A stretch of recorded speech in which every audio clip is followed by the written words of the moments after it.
Everyone. Welcome to Action Takers Publishing author interview. I am excited today to introduce you to Dr. Katrina Esau, and we are going to have a great chat today. Hi, how are you? Good. How's it going? I'm so happy you're here. Let me just introduce you to everybody. Dr. Katrina Esau is the president and CEO of K3 Worldwide Enterprises and the founder of WHOLE, Wives Healing Openly, Leaving Him Exalted, and the creator of Whole Academy, which offers programming that cultivates healing and forgiveness. Her ministry was birthed after coming face to face with infidelity and her own marriage and bouts of hopelessness and feeling alone in her marital journey. Her mission in life is to help other women hurting from pain of infidelity and reclaim their power and walk in total healing. So why don't you just tell us a little bit about yourself and who you are and how you got started on all of this?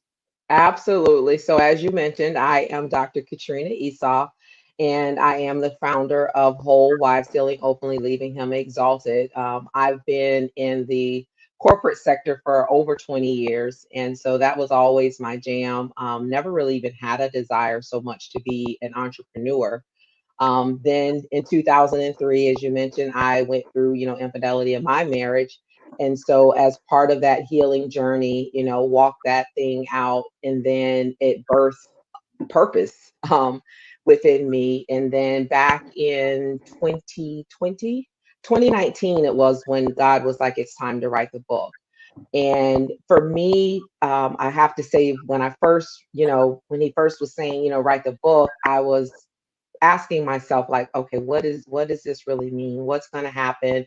Am I really healed? You go through all of that. And so it's like, you got to do it. And it was my heart's desire to help as many women as I possibly could, because I knew how I felt when I walked through. I knew, the feeling of being alone and shame and those types of things. So when I released my book in May of 2020, it just birthed into, what I have today, KE3 Worldwide Enterprises, which offers, digital courses and programming to help women navigate their journey as they're healing and recovering from infidelity or relational hurt. And then also a part of that, I do one-on-one coaching. And so that's what kind of got me to this place of where I have embraced, entrepreneurship, still working my 9 to 5. But as part of that, just preparing myself and building so that I can transition into being able to do entrepreneurship full time. So it's been a journey. So tell us a little bit about this book. And this is your first book. And did you self-publish, or is this the Wellness for Winners you're talking So about? So with the Wellness for Winners, I am one of the co-authors, which is amazing. And it kind of came about, it was actually going to be the first book collaboration that I was a part of, but as things unraveled and unfolded, I was a part of two all at the same time. But this has been amazing, because I get to share a little bit about, 7 minutes that transformed my life in this book. And so that 7 minutes deals with, my walk with God, my Christianity, my faith walk, and it helps other believers to do the same. And so it was an honor to share as one of the co-authors in Wellness for Winners. Yeah, I mean, that's what I love about your chapter in the book, because a lot of people wrote about their physical struggles or their mental struggles, but you talked about your spiritual journey, which I really I connect with, and I really love.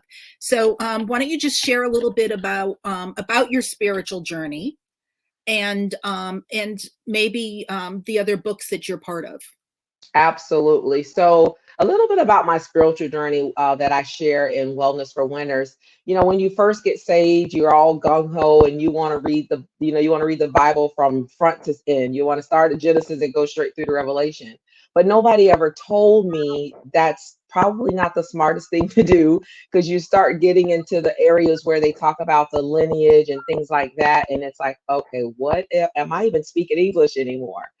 And so part of the journey for me is I would pick it up, put it down, pick it up, put it down. When I say pick it up, put it down, I'm talking about the Bible, not my spiritual walk. But I just, as a babe in Christ, I wasn't, raised in the church like a lot of people, so they have it ingrained in them. That wasn't my story. I met Christ in my teen years. And so when I started to build that relationship, what happened is I actually went to a brunch one December, and one of the handouts on the table was 7 minutes with God.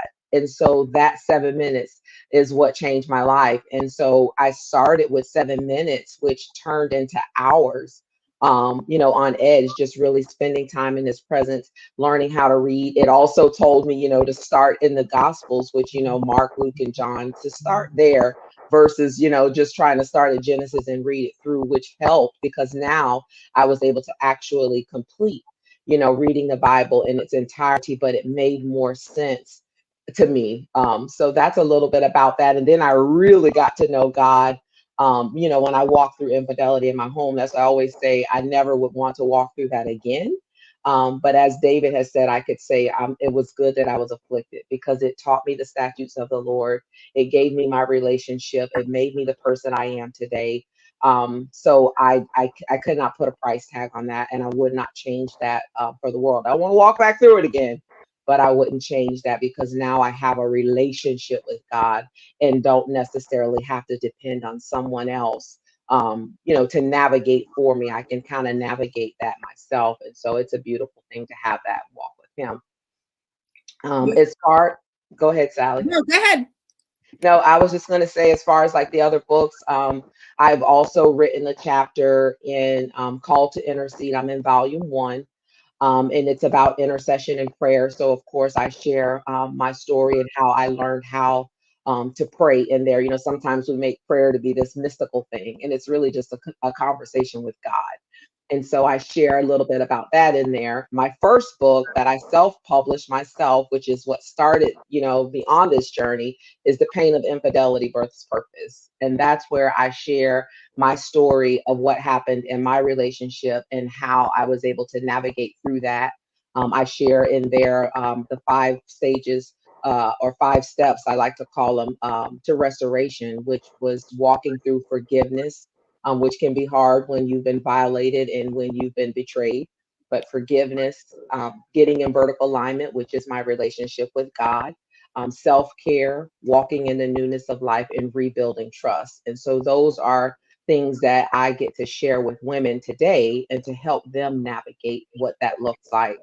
And as part of that book, well, not part of it, along with that, I did a journal, which kind of goes with The Pain of Infidelity Births Purpose. It's the blueprint to becoming whole. And in there, I share scriptures, I share different exercises and things along those lines to help women kind of navigate and ask them those deeper questions rather than just being on the surface level, as they navigate their journey. So that was a beautiful thing. And then most recently, which actually goes live March 1st, I did a 21-day devotional, which is Woman Be Made Whole, 21 days to healing from within. So everything about me is all around healing and forgiveness because that's my story. And, that's the journey that I can help others on. And it's one that we don't talk about a lot. Some of us, a lot of times I found where, as women, we suffer in silence because we don't want to share and say how we really feel and how we're really doing. So it's always an honor to be able to help others to navigate that. So you've really embraced this author thing. Right? In these last few years. That's amazing. Yes, And it's yes. uh, It's definitely been eye opening for me because I'm like, I never would have thought. yeah, we're having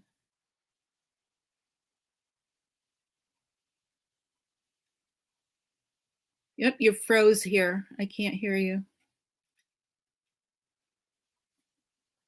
Seems like I lost you, Sally. I can't Yeah, hear you. there you go. Can you hear me now? There you are. I can hear you now. Okay.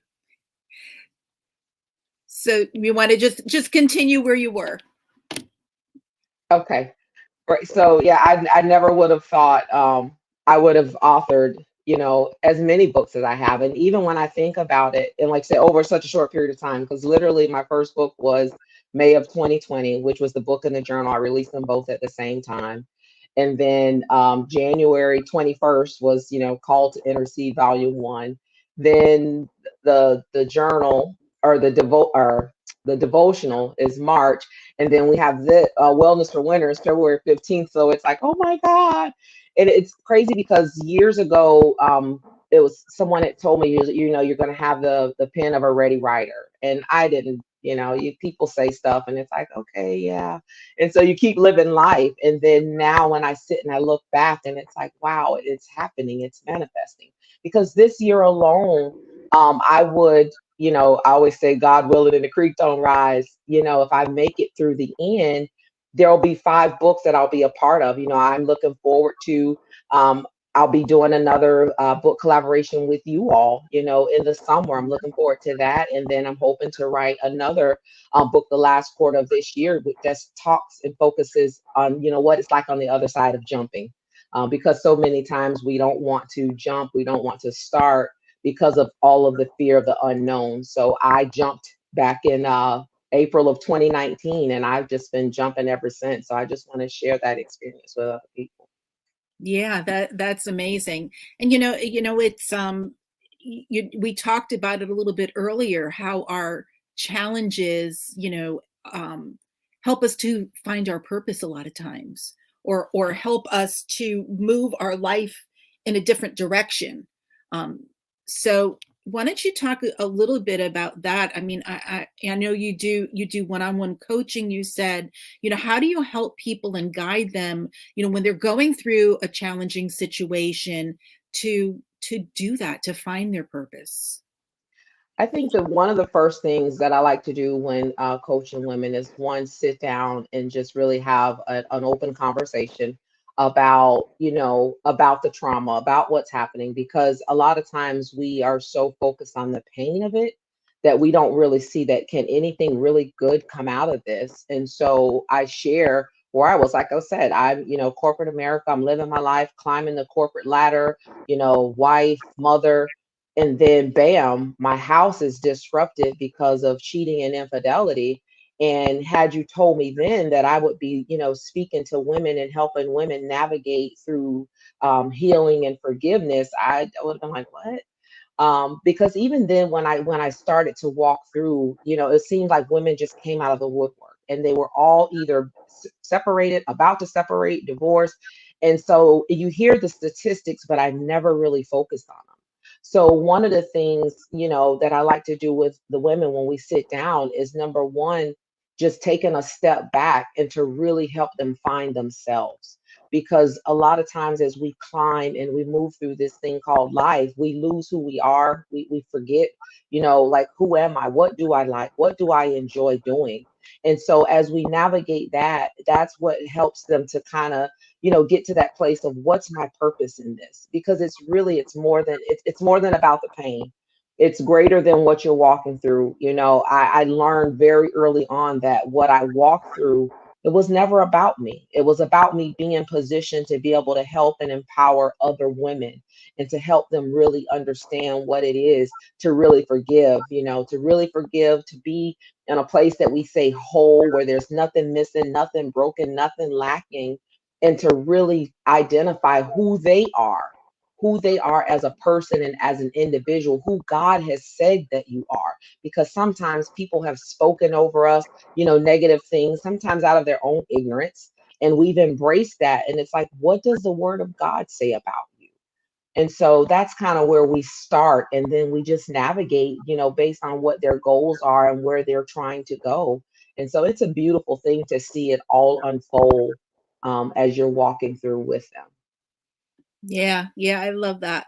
So, you talk about forgiveness, and how do we forgive in those kind of situations? It can be really, really hard, when, especially when someone that you trust breaks that trust. So Absolutely. what are some things, or tips that you give to women, especially who have been through what you've been through, and how to do that forgiveness thing, because that can be a real challenge. The first thing I help women understand is it's a process. Forgiveness is a process. I don't, somewhere along the way, we learned that you say, I forgive you, but I'll never forget. Well, that's not really forgiveness. And so when you're walking through forgiveness, number one, it's a choice. You have to decide that I am going to forgive you and understand that it's not about the other person.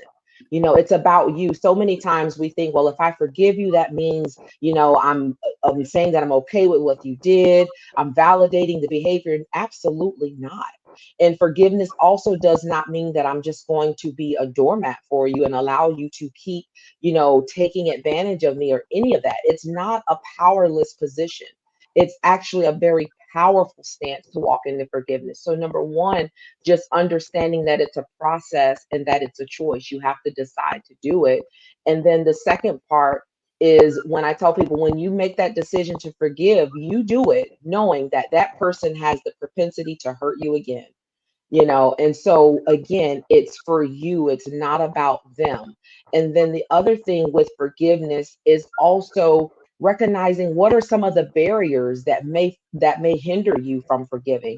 So for example, it could be where my mom said, I'll never trust a man, or if he cheats, once a cheater, always a cheater. It could be those types of things that can be barriers that'll block or hinder you from forgiving someone. And then the other thing about it is understanding the triggers, because sometimes we'll say, well, I forgave him, and I'm going about life. And then a trigger happens and it knocks you back. And it's like, wait a minute. I thought I had forgiven. Why do I feel this way? Why is the rage returning? So, for example, there was a particular intersection here where I live in Tampa. And it was when I was at this intersection is when I was on the phone and listening to the voicemail of the woman that my husband had had the affair with. And so every time that I got to that intersection, it would trigger me. It would set me back into this deep, dark place because I would remember hearing her voice saying, "You have reached the home of." And so I got to the place where I would avoid it. I would drive all around town just to, prevent driving through this intersection. And then one day, it's like, wait a minute, I'm not going to drive all around town just to avoid going through this intersection, because now that I know what the trigger is, I can get in front of it. Because the thing of it is, the trigger will always be there, but how I respond to it should change. I should no longer be responding in a negative way. And so that's what I help women to understand, like what forgiveness really is.